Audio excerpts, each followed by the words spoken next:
Hi guys, Rebecca Creates here with a quick tutorial video showing you guys how I make these really cute little candy corn embellishments. I believe I showed how to do this in a video last Halloween with like different Halloween embellishments, but this video is going to be just on the candy corn.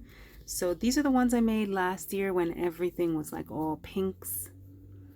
I distressed them and everything, really cute, and I had to make some more, so I figured I'd start it and then film it. So this year I wanted to recreate the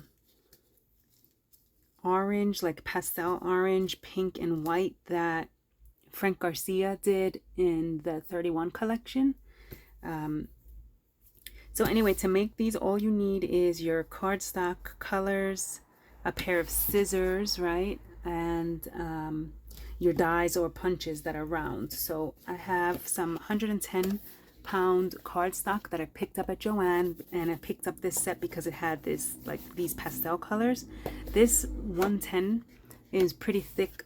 I like the 65-pound a little better for this kind of embellishment, but it is what it is. Use what you have.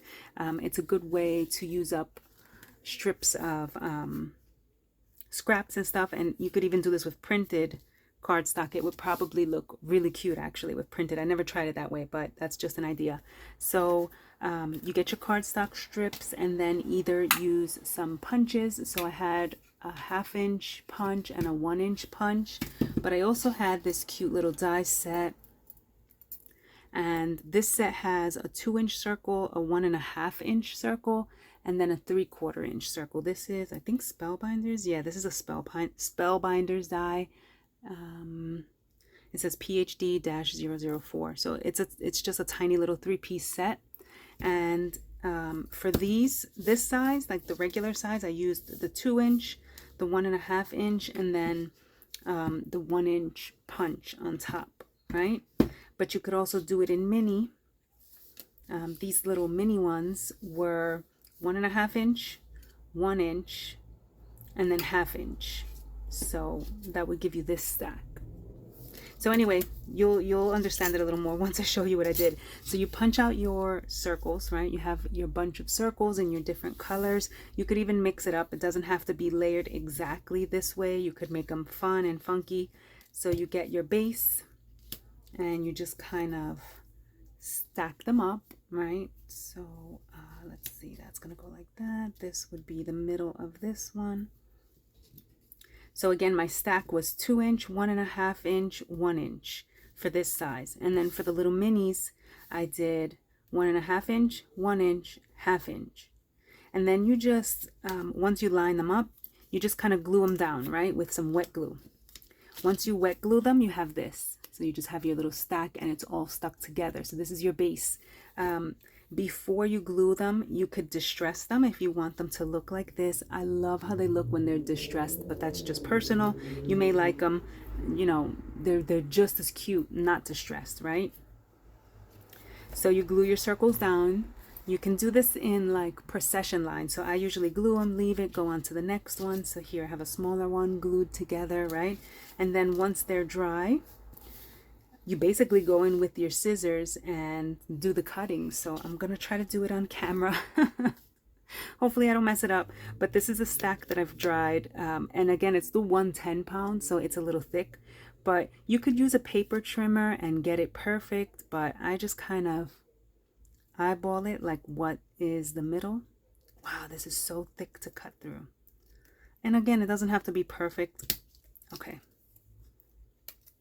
So once you cut it apart, you have these little half circles, right? So I actually keep a bunch of these laying around, and I kind of cut them apart when I need them. So you have your half circle, right? Same thing with the mini. You just eyeball it and then kind of cut through it. And always some are going to be a little thicker, a little chunkier than the others. So, okay, you have your half circle. Pretty easy, you just keep cutting down. So now you eyeball what half is, cut through it. Wow, that one flew.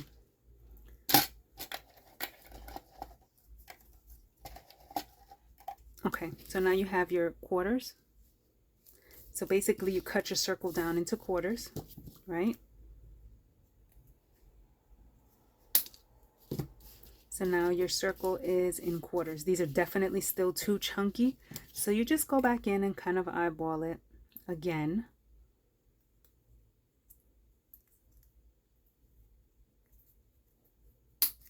And cut down the middles. So now you just have the basic shape. And what you need to do is detail it. Like just go in and clean it up. So you have a bunch of these. And I mean, if you want to be lazy as is, that's fine, right? But what I go in and do is just take the scissor and kind of just eyeballing it. I just kind of round the top off a little.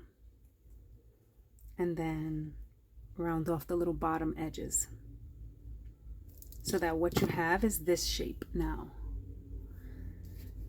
So it goes from this to this if you just round the edges, right? And like I said, you could go in and distress at that point and it'll just look a lot cuter. It's just as cute, not distressed, no big deal. But yeah, that's generally how I make the candy corn. And you can sit and do this like while you're watching TV, just sit there playing around with it, rounding off the edges. They don't have to be perfect. I find that once you're in working with them in a project and you're layering them, all those little imperfections, they kind of disappear, right? Because they're just being layered and cute. So you see this one's a little chunkier, this one's a little skinnier, but they're just as cute. So yeah, that's my little tutorial on how to get these punched out circles into, you know, this cute little candy corn. So hope you guys enjoyed that little tutorial. If you make these and you have a different technique, please let me know in the comments down below. I'd love to check out your video and check out your technique. Yeah, so that's it. Let me know what you guys think. And thanks for watching, guys. Bye.